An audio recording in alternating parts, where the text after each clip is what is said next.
शेतमजुराचा मुलगा झाला IPS. भोकरदनच्या Bhikan रोजेकरचे UPSC परीक्षेत दैदिप्यमान यश. जिद्द चिकाटी आणि कष्टाच्या जोरावर माणूस अशक्य गोष्टही शक्य करून दाखवतो.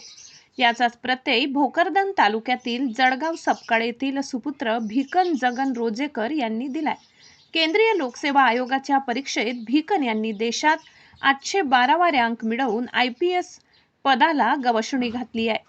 त्यांच्या यशामुळे संपूर्ण जिल्ह्यात आनंदाचे वातावरण असून सर्व स्तरातून कौतुकाचा वर्षाव होत आहे. आई वडिलांच्या कष्टाचे झाले चीज. भिकन रोजेकर यांची घरची परिस्थिती अत्यंत हलाखीची आहे.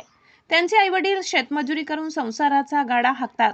अशा अत्यंत साध्या परिस्थितीत मुलाला शिकवून मोठे करण्याचे स्वप्न त्यांनी पाहिले होते.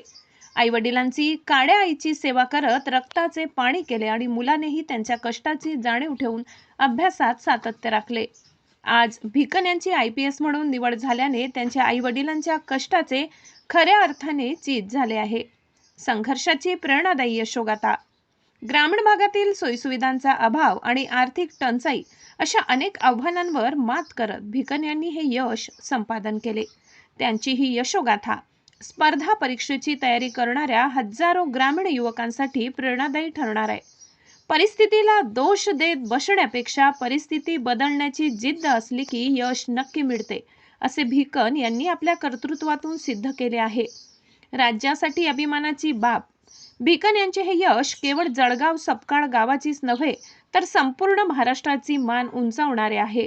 त्यांच्या या निवडीबद्दल त्यांचे सर्वत्र अभिनंदन केले जात आहे.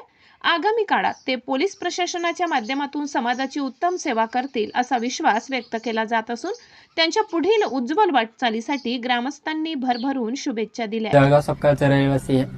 माझं बालपण खानदेशातले चाळीसगाव तालुक्यामध्ये वाडे येथे गेलो. त्यानंतर तिथे 8वी पर्यंत शिकलो. त्यानंतर 9वी पासून इथं आलो जळगाव सपकाळला. 9वी 10वी गावातच झाली. त्यानंतर 11वी 12वी साठी मी विवेकानंद कॉलेजला होतो संभाजीनगरला. ग्रॅज्युएशन ॲग्रिकल्चरमध्ये केलं छत्रपती शाहू महाराज शिक्षण संस्था कांचनवाडी संभाजीनगर येथे. त्याच्यानंतर 2020ला मी पासआउट झालो. पण 21 पासून पूर्णपणे तयारीला सुरुवात केली UPSC साठी. मी MPSC वगैरे यांचा काही अभ्यास केला नाही, कोणत्याच दुसऱ्या एक्झामचा अभ्यास केला नाही, UPSCचाच केला.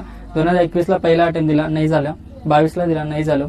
असं 24ला माझी 4थ्या अटेम्प्टमध्ये प्री निघाली, मेन्स दिली, मेन्स नाही झाली. 5व्या अटेम्प्टला 2025ला माझी प्री निघाली, मेन्स निघाली आणि इंटरव्ह्यूही निघाला.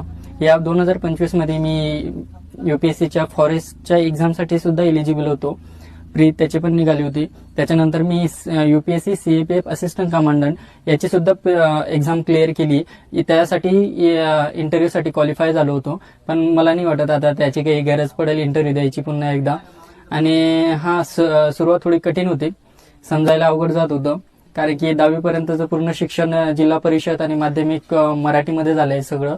त्यानंतर इंग्लिशमध्ये थोडं समजायला अवघड जात होतं. पण मग महाराष्ट्र गव्हर्नमेंटची स्कॉलरशिप, माझ्या भावांची मदत, मामा मामीचा सपोर्ट आणि सगळ्या परिवाराचा सपोर्ट होता. त्यामुळे मी चांगले कोचिंग वगैरे लावू शकलो.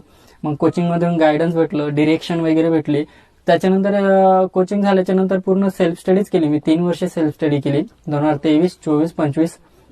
आणि मी दिल्ली येथे एक हमदर्द स्टडी सर्कल एक छोटंसं इन्स्टिट्यूट आहे NGO म्हणून.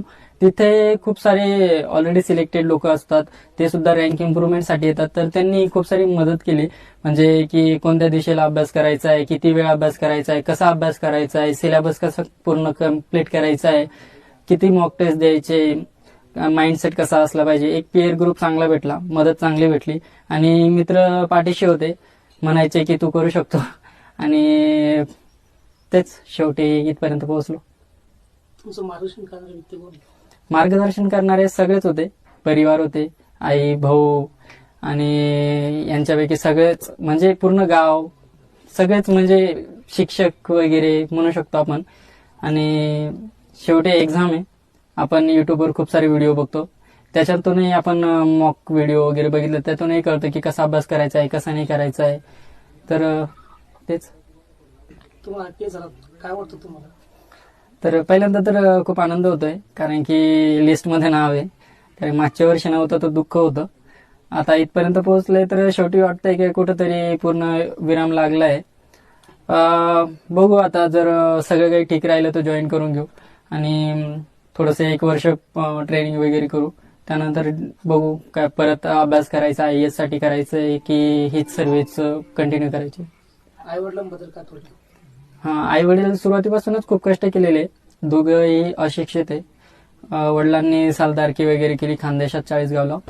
तर त्यानंतर इथेही मोलमजुरीच करायचे. तर त्यांच्याकडे बघून वाटायचं की किती दिवस आई वडील दुसऱ्याच्या शेतात काम करणार, आता हे थांबलं पाहिजे. तर एक मोटिवेशन फॅक्टर होतं. लागले 5 वर्ष. वयाच्या 26व्या वर्षी मी IPS झालोय असं समजू शकतो. एक्झाम क्लिअर केली असंही समजू शकतो. पण शेवटी झालोय, त्याची आनंद आहे. शेवटचा प्रश्न आहे की पुढचा प्रवास कसा असणार तुमचा? ते आता सगळं तर चांगलंच वाटतंय. ट्रेनिंगला गेल्यावर कळलंच आणि त्यानंतर मार्गदर्शन लाभलंच सिनियरचे.